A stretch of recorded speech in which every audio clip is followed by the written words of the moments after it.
नमस्कार दोस्तों। अगर आप इस वीडियो को वॉच करें इसका मतलब यही है कि आपने प्रोनाउन का वीडियो वॉच कर लिया। नहीं वॉच किया है, वेट क्या कर रहे हैं, वॉच कीजिए। ठीक है, आपको पूरा कंसेप्ट प्रोनाउन का क्लियर हो जाएगा।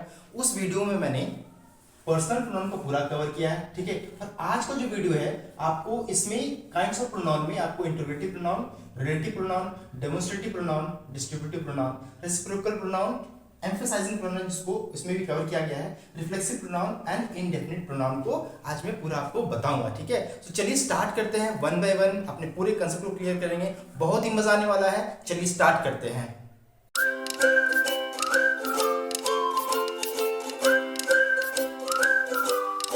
चलिए फ्रेंड्स स्टार्ट करते हैं। प्रोनाउन में प्रोनाउन का जो हम लोगों ने पर्सनल प्रोनाउन को डिस्कस कर लिया, उसके बाद हम लोग देखेंगे इंट्रोगेटिव प्रोनाउन और तीसरा क्या है, रिलेटिव प्रोनाउन। ओके, सो इंटीग्रेटिव प्रोनाउन मेनली जो होता है क्वेश्चन के फॉर्मेट में होता है कि क्वेश्चन पूछा जाता है। ठीक है, हम लोग बोलते हैं ना पुलिस ऑफिसर ने इंटरोगेट किया, उसके साथ इंटरोगेशन चला, मतलब क्वेश्चन पूछा जा रहा है, तो क्वेश्चन के फॉर्म में है। और इसमें मेनली क्या होता है, डब्ल्यूएच फैमिली का यूज होता है। Are WH family words which when placed before a sentence for asking question, तो सेंटेंस के पहले ये डब्ल्यूएच फैमिली को यूज किया जाता है। ठीक है, एग्जांपल क्या क्या है, who, what, whom, which, whose। ज्यादा डाउट अगर हो रहा है, नहीं समझ में आ रहा है, वीडियो बना है डब्ल्यूएच फैमिली का, उसको कंप्लीट वॉच कीजिए, जो भी डाउट है वो पूरा क्लियर हो जाएगा। ठीक है, उसको मैं विस्तार पूरे अच्छे से डिस्क्राइब किया हूं। अभी मैं इसको रीड करता हूं फिर भी आपके लिए। ठीक है, तो चलिए स्टार्ट करते हैं फिर से। हु, व्हाट, हुम, व्हिच, हुज। तो हु एग्जांपल क्या है, who saved the drowning child, तो क्या है, सेंटेंस के स्टार्टिंग में यूज हो रहा है। व्हिच इज योर पेन, ठीक है, What would you prefer in lunch? What would you prefer in lunch? तो सब क्या है, स्टार्टिंग द सेंटेंस में है। अब इंट्रोगेटिव प्रोनाउन में जो है आपका कहां पर कंफ्यूजन होता है, एक हो गया इंट्रोगेटिव प्रोनाउन और दूसरा क्या है, इंट्रोगेटिव एडजेक्टिव। तो इंट्रोगेटिव प्रोनाउन जो होता है, जैसे मैंने बताया, इन प्लेस ऑफ नाउन, नाउन के बदले में यूज हो रहा है। और इंट्रोगेटिव एडजेक्टिव क्या है, नाउन के पहले यूज होता है, नाउन के पहले यूज होता है। एग्जांपल क्या है, used in place of a noun. Example क्या है, what is the date today, आज डेट क्या है। ठीक है, whose is this pen, whose is this book, whose is this pen। ठीक है, अभी क्या है, बिफोर अ नाउन, एडजेक्टिव क्या है, बिफोर अ नाउन के पहले यूज होता है। What date did she arrive on, तो यहाँ क्या है, नाउन, नाउन से पहले यूज हो रहा है, तो क्या है, इंट्रोगेटिव एडजेक्टिव है, लेकिन क्या है, ये डब्ल्यूएच फॉर्म में है। ठीक है, whose book is this, ये भी नाउन से पहले यूज हो रहा है, तो इंट्रोगेटिव एडजेक्टिव है। और नाउन के की जगह पे इन प्लेस ऑफ नाउन अगर यूज होगा तो इंट्रोगेटिव प्रोनाउन हो जाता है। सेकंड केस क्या है, रिलेटिव प्रोनाउन। रिलेटिव प्रोनाउन में भी डब्ल्यूएच फैमिली है, रिलेटिव प्रोनाउन में भी डब्ल्यूएच फैमिली है। चलिए इससे एक जो है आपको लिखना बताना भूल गया था, दैट इज एक्सेप्शन। एक्सेप्शन में क्या है, इंट्रोगेटिव प्रोनाउन में एक्सेप्शन है how, whom, who are not interrogative pronoun. How, who, whom जो है they are not interrogative pronoun, जो कि डब्ल्यूएच यहाँ पे लगा हुआ, लेकिन इंट्रोगेटिव प्रोनाउन ये नहीं है। ओके, सो अभी हम लोग चलते हैं अबाउट रिलेटिव प्रोनाउन। तो रिलेटिव प्रोनाउन क्या है, जब ये डब्ल्यूएच फैमिली, डब्ल्यूएच फैमिली मतलब who, what, whom, which, whose। ठीक है, ठीक है, वो जब यूज होता है आपका एंड दैट, वो जब डब्ल्यूएच फैमिली प्लस दैट अगर यूज हो रहा है इन मिडिल, सेंटेंस के बीच में अगर यूज होता है, तो to refer some already mention noun, तो उसको बोलते हैं रिलेटिव प्रोनाउन। ये सेंटेंस के स्टार्टिंग में होता है, ये सेंटेंस के बीच में होता है, डिफरेंस यही है। तो एग्जांपल क्या है, the student who came late was punished by the headmaster, this is the boy whose parents are missing. यहां क्या है, who, middle of the sentence, this is the boy whose parents are missing, middle of the sentence, the crowd that had gathered to see the celebrity thinning as he left। तो यहाँ पर that, तो extra क्या है, relative pronoun में that भी है, तो that में क्या है, मिडिल ऑफ द सेंटेंस में है। उसके बाद we don't get what we want, हम लोग को वो नहीं मिलता जो हम लोग चाहते हैं, तो what भी क्या है, that is also used in the middle of the sentence। तो इस तरीके से रिलेटिव प्रोनाउन जो है that is used in the middle of the sentence, and interrogative pronoun जो है this is used in the starting of the sentence. ठीक है, तो आई होप आपको क्लियर सब कुछ समझ में आ गया होगा। बस एक चीज जो मिसिंग है यहाँ पर, हाउ भी होता है, क्या है, हाउ भी होता है, ये भी डब्ल्यूएच फैमिली में ही होता है, लेकिन यहाँ पर क्या है, एच और डब्ल्यू तो है, लेकिन दोनों के बीच में क्या है, ओ है। तो बस इतना ही आपको क्लियर है, आपको जो भी डाउट है क्लियर हो, आई होप आपको क्लियर हो ही क्या होगा। आगे हम लोग बढ़ते हैं अबाउट द नेक्स्ट प्रोनाउन का पार्ट। ठीक है, चलिए हम लोग अभी डेमोन्स्ट्रेटिव प्रोनाउन का दिस एंड दैट को कवर करते हैं, दिस एंड दैट। तो दिस का क्या है, we use this singular form में, we use this in singular form to talk about things close to us. तो जब कोई भी सामान या वस्तु या कोई भी चीज सिंगल होगा और हमारे नजदीक होगा तो हम लोग यूज करेंगे दिस का। एग्जांपल क्या है, this is a ball, This is a car. This is a bat. Bat है. This is a bat. And this is a flower. This is a flower. तो जब कोई भी सामान मेरे नजदीक मैं उसको छू सकता हूँ, ठीक है, तो फिर क्या हो जाएगा वो, और ये सिंगल फॉर्म में रहेगा, तो we have to use this. Okay. Now that we use that singular form में, ये भी सिंगुलर रहेगा, एक ही समान रहना चाहिए सामान या कोई भी चीज singular, to talk about thing at some distance, हमारे से दूर है वो, हमारे से दूर है वो, और सिंगल है. So we use that to talk about things at some distance away from us, ठीक है. सो दैट इज अ सन, सन बहुत दूर है हमारे से और अकेले है, सिंगल है. दैट इज अ ट्री, एक ट्री है और हमारे से दूर, that is a tree. That is a car, car हमारे से दूर है और सिंगल है. That is a ball ground के बहुत दूर में है, हम क्या बोल रहे हैं, that is a ball. So this was usage about this and that. आगे हम लोग देखते हैं about this and those. Okay, तो अभी तक हम लोगों ने देखा uses of this and that. अब हम लोग स्टार्ट करते हैं about THESE these and THOSE those. Okay, so THESE these क्या होता है, ठीक है, these क्या होता है, तो we use these plural form में. कहाँ यूज होगा ये, प्लूरल फॉर्म में. प्लूरल का मतलब क्या होता है, प्लूरल का मतलब होता है जब आपका नंबर एक से ज्यादा होगा, सिंगुलर एंड प्लूरल. तो प्लूरल फॉर्म में we use this plural to talk about things close to us. तो जब कोई भी चीज एक से ज्यादा हो और हमारे नजदीक हो, तो हम लोग क्या यूज करेंगे, दिस का यूज करेंगे, THESE दिस का यूज करेंगे. तो दिस आर बॉल्स, मतलब एक से ज्यादा बॉल है और क्या है वो हमारे नजदीक है. दिस आर कार्स, ठीक है, मतलब एक से ज्यादा कार है, नजदीक है, जिसको हम छू सकते हैं, फील कर सकते, छू सकते हैं, फील नहीं, हाँ फील भी कर सकते हैं, पेन को फील कर रहा हूँ ना मैं.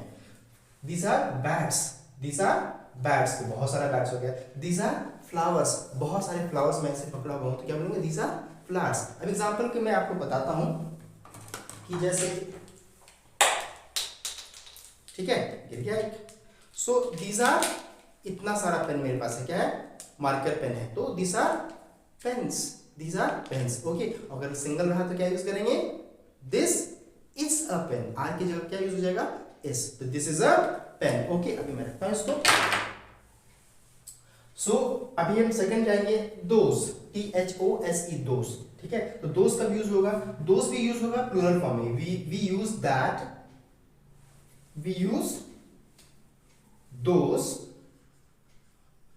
ठीक है, we use those in plural form to talk about things at some distance. जब वही बहुत सारा जो चीज, सामान, थिंग, जब कोई भी चीज बहुत दूर रहेगा और बहुत ज्यादा संख्या, बहुत ज्यादा नंबर्स में रहेगा, तो क्या करेंगे, एक से ज्यादा नंबर में रहेगा तो प्लूरल फॉर्म हो गया. और दूर रहेगा तो क्या हो जाएगा, दैट की जगह पे उसको दोस यूज करेंगे. तो we use those to talk about things at some distance away from us. So those are stars, तो दोस आर स्टार्स, बहुत सारे स्टार्स ऊपर में क्या हो जाएगा, those are stars. Those are trees, एक नहीं ट्री है, बहुत सारे ट्रीज है, तो those are trees. Those are cars, मतलब बहुत सारे कार्स हैं और हमसे दूर है, आपसे दूर है. Those are balls, तो बॉल्स, गेंद, फुटबॉल जो भी है, ग्राउंड के उस दूर में है, तो मैं क्या बोलूंगा, those are balls. और जब वो मेरे हाथ में रहेगा तो this is a ball, और बहुत सारे बॉल्स रहेंगे तो क्या हो जाएगा, these are balls. I hope आपको समझ में आ गया होगा कि these and those जो है वो प्लूरल फॉर्म में होता है. those, these and those plural form में होता है, और THIS this and THET that जो होता है that is used in a singular form. ठीक है, तो चलिए अब आगे देखते हैं. ठीक है, सो चलिए दोस्तों स्टार्ट करते हैं distributive pronoun and reciprocal pronoun. बहुत ही सिंपल है, अब बस इसको एग्जाम्पल के साथ हम लोग देखेंगे. ठीक है, सो डिस्ट्रीब्यूटिव प्रोनाउन क्या है, तो words which treat a noun word in a one at a time. तो इसमें इंपॉर्टेंट चीज क्या है, one at a time important है, वन एट ए टाइम. ठीक है, वन एट ए टाइम का आपको ध्यान देना, one at a time manner. The words which treat a noun word in one at a time manner. Each, example इसमें क्या क्या आता है, each, either, neither, everyone, none. Okay, so आपको ये देखना है ये. ठीक है, each, either, neither, everyone, none. So example में हम लोग इसको देख लेते हैं क्या है. तो each of the winner receives an award. तो विनर क्या है, विनर नाउन है. ठीक है, और नाउन में क्या है, हर एक, इसमें कितने सारे विनर हैं, बहुत सारे विनर हैं, तो ईच, एक एक, ठीक है, each of the winner receives an award, तो सभी को अवार्ड दिया जा रहा है, जो जो जीते हैं सबको अवार्ड मिलेगा, ठीक है। Either of the cows give 5 litre of milk, तो काउस मतलब क्या हो गया, नाउन। अब नाउन क्या है, बहुत सारे काउ हैं, ठीक है, तो either of the cows give 5 litre of milk, मतलब जो भी जितने भी काऊ हैं उनमें सभी लोग जो है, आइदर मतलब क्या, दो है मान लीजिए, ठीक है, तो दोनों में से कोई भी 5 लीटर मिल्क देता है, ठीक है, देती है। Neither of the shops was open at that time, तो बहुत सारी शॉप्स हैं और उसमें से कोई भी नहीं ओपन है एट दैट टाइम, तो क्या है, वन एट अ टाइम, एक एक करके बता रहा है, ठीक है, एक एक करके।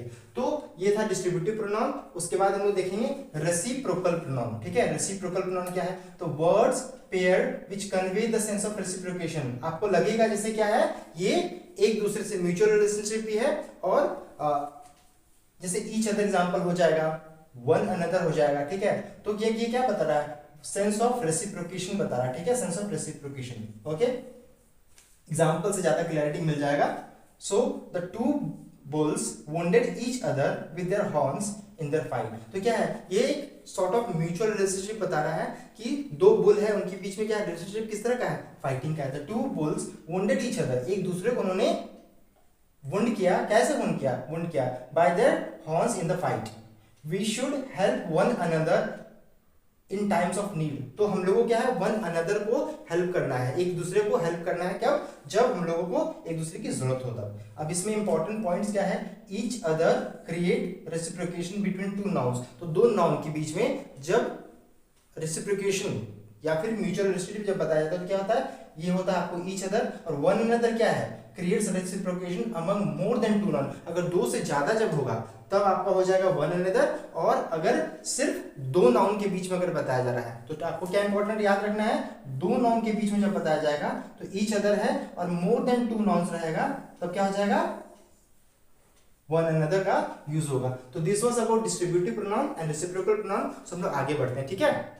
तो चलिए देखते हैं लास्ट के दो प्रोनाउन को, reflexive pronoun and indefinite pronoun, okay. So reflexive pronoun क्या है, just give me a second.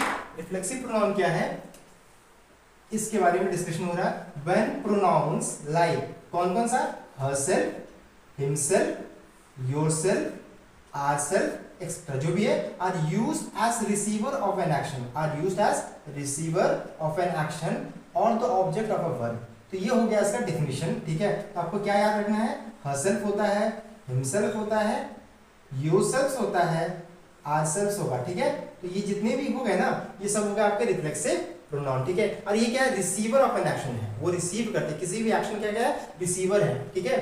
और the object of a verb, उस वर्ब का ऑब्जेक्ट भी है वो। तो एग्जांपल में हम लोग डिस्कस करते हैं, ज्यादा अच्छे से समझ में आएगा। She could only blame herself, she could blame she could only blame herself for the failure, तो जो कुछ भी फेलियर उसके साथ हुआ है, ठीक है, she could blame, वो खुद को अपनी उसकी जिम्मेवारी ले रही कि हाँ ये मेरे कारण हुआ, ठीक है। she could only blame herself for the failure, क्या क्या रीजन हो सकता है, जैसे कि उसने मेहनत नहीं किया होगा या फिर उसका टाइम से एग्जाम में नहीं पहुंची होगी, तो she could only blame herself for the failure, okay। they gave themselves all the credit, तो दे गेव देमसेल्फ, जो कुछ भी अच्छा चीज हुआ, ठीक है, तो खुद क्या हुआ, उन्होंने खुद क्रेडिट अपने आप को ले लिया, they gave themselves all the credit, ठीक है।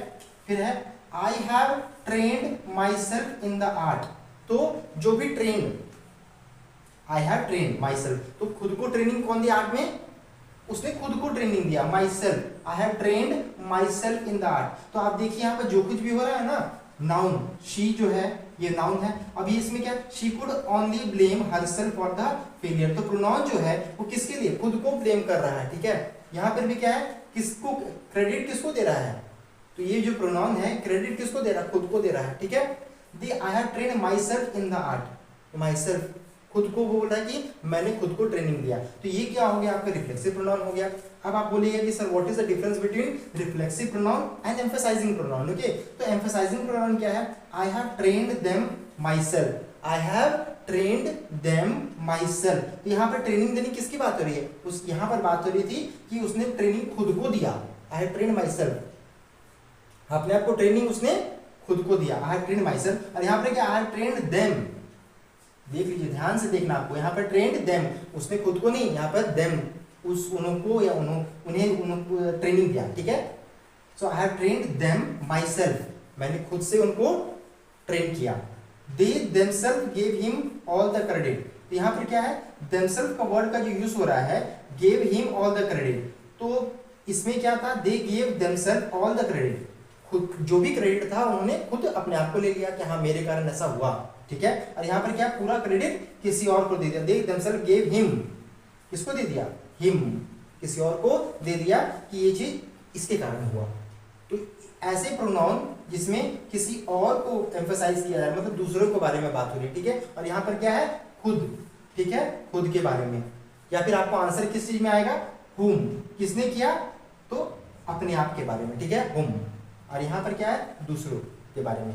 लास्ट में डिस्कस करेंगे about indefinite pronoun, words which fail to specify noun और व्हिच नाउन इन जनरल, ठीक है। तो ये आपका जो रहता है ना, कुछ भी आपको क्लैरिटी आपको नहीं देगा, ठीक है, कुछ भी क्लैरिटी आपको नहीं देगा। वर्ड्स व्हिच फेल्ड, मतलब आपको नहीं बता पा रहा है, the word which failed to specify nouns, noun के बारे में कौन किया ये नहीं बता पा, the word which failed to specify noun और व्हिच नाउन, कौन सा नाउन किया ये काम, वो आपको नहीं बता पा रहा। एग्जांपल क्या क्या है, someone somebody, no one nobody, anyone anybody. तो समवन समबडी क्या है, अफर्मेटिव सेंस में यूज हो रहा है, नो वन नोबडी जो है नेगेटिव सेंस में यूज होगा, और एनीवन एनीबडी है जो है इंट्रोगेटिव मतलब क्वेश्चन के सेंस में यूज होगा। एग्जांपल देखेंगे, someone took my pencil away, तो समवन टुक माय पेंसिल, कोई मेरा पेंसिल लेके चला गया, someone took my pencil away. Somebody has broken our flower vase, तो किसी ने फ्लावर का जो वेस होता है ना, किसी ने तोड़ दिया, तो किसी मतलब क्या हो गया, कुछ भी बता नहीं पा रहा है किसने किया ये काम। No one attended the meeting, तो नो वन मतलब क्या हो गया, ये हो गया आपका नेगेटिव सेंस में, नो वन, किसी ने नहीं किया, ठीक है, किसी ने मीटिंग अटेंड नहीं किया। Would anyone provide me with food and shelter, तो यहाँ पर क्वेश्चन के फॉर्म में, तो क्वेश्चन मार्क यहाँ पर दिया गया, would anyone provide me with food and shelter, तो क्या कोई मुझे फूड और शेल्टर दे सकता है, ये क्वेश्चन के फॉर्म में हो गया। तो this was all about reflexive and indefinite pronoun. So हम लोगों ने पूरा जो प्रोनाउन जो होता है ना, हम लोगों ने पूरा प्रोनाउन को कंप्लीट कर लिया, नाउन पूरा कंप्लीट हो गया है। I would request, I would suggest, आप पूरे नाउन का वीडियो को अच्छी तरीके से वॉच कीजिए, प्रोनाउन को भी वॉच कीजिए, ठीक है। मैंने विच और WH फैमिली पे वीडियो बनाया है, इसी तरह से और भी वीडियोस इस चैनल में आपको उपलब्ध रहेगा, मिलता रहेगा। आप इसको वॉच कीजिए, आपका पूरा जो बेसिक होता है ना इंग्लिश का या फिर और भी सब्जेक्ट का, सब क्लियर हो जाएगा, ठीक है। मैं अब लेटेस्ट वीडियो दूसरे सब्जेक्ट्स पे भी लाना स्टार्ट करूंगा, ओके। सो चलिए आज के लिए बस इतना ही, ठीक है। चैनल को लाइक कीजिएगा, चैनल को सब्सक्राइब कीजिएगा, वीडियो को लाइक कीजिएगा, ज्यादा लाइक ना करें, नहीं तो फिर क्या हो जाता है, डिसलाइक हो जाता है, ठीक है। तो लाइक जरूर कीजिएगा। आज के लिए बस इतना ही। Alok Rai signing off.